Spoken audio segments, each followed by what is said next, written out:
Joining me right now, real estate analyst Peter Murphy with a company called Home Encounter. Peter, we've had you on here before. You do brilliant work analyzing what's really going on in the home foreclosure market, the whole business.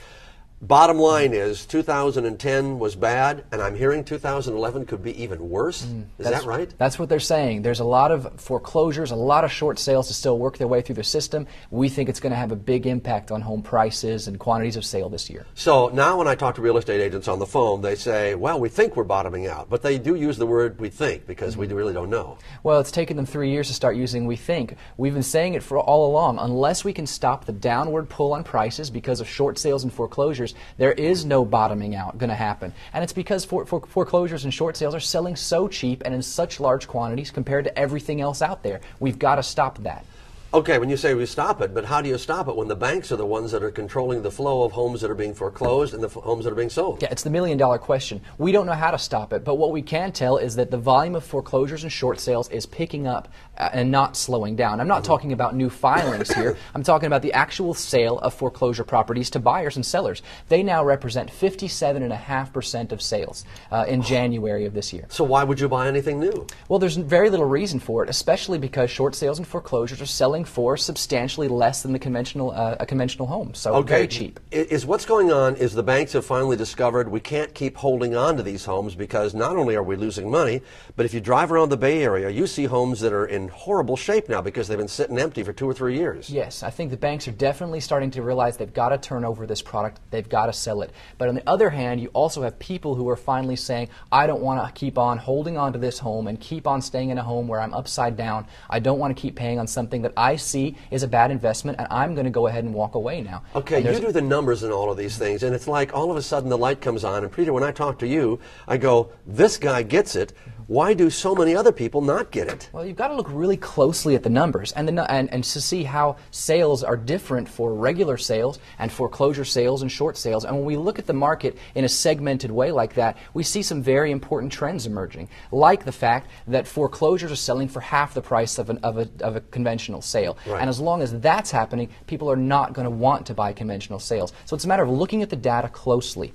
What about real estate agents? Do they still make money by selling a foreclosed or a short-sale home? They do. They make a little bit of money. A bank is paying right now an average of $1,500 for the sale of a foreclosed home to a buyer's agent and a seller's agent. So there's a little bit of money to be made. It's certainly more than the usual 3 or 6%, but it's not a lot. And definitely the income of real estate agents has dropped. And now we were also told the federal bailout program, that's going to solve all the problems. Right. But now I found that you get a lot of people, and I know some of these people, that you would think would qualify, and they don't qualify. No, that's right. They don't qualify for a lot of reasons. They don't have a high enough income, for example, or their credit is too low, or their home's appraised value is way too low. So what this program recognizes is the fact that home values have dropped so much that they're no longer a good reason, they're no longer a good investment for the owners of those properties. And a lot of the banks are actually not participating, although when you call them, and I've made some phone calls, and I know that you guys have too, they don't tell you right up we're not participating. No, they don't. You've heard about accusations in the state of Arizona and also here in Florida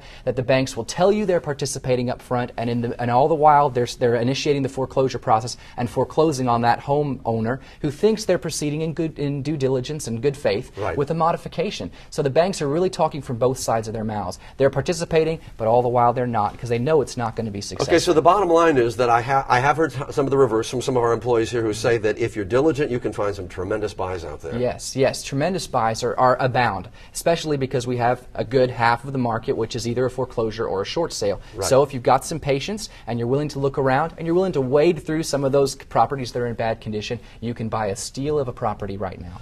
But we don't know, since we know that 2011 we're going to see more foreclosures, when the bottom really is yet. We still don't know. No, that's correct. And for someone who really wants to time the market and find something as cheap as it's going to be, chances are that's not now. And chances are it's going to take until the end of the year till we reach a point where prices have really bottomed out. And it's all because foreclosures and short sales are still selling so cheaply. You know, when I hear the word timing, I'm going, danger, danger. Yeah, that's what's happened all along. People were timing the real estate market on the way up, trying to sell right before the market peaked. Now they're timing it on the way down. They're trying to buy before prices start climbing. The good thing is that when you're timing it to buy before prices start climbing, you're in it for the long term in most cases. You're trying to buy cheaply. You're not trying to flip something something fast. So do me a favor, Peter, when we hit the bottom, just call my number real quickly and say, Al, we're at the bottom. I will. We'll be like painting the skies with the fact that we're at the bottom. We want to tell people the market's recovering. It's just not right now. Peter Murphy, great information. Hope to see you again. Thank you.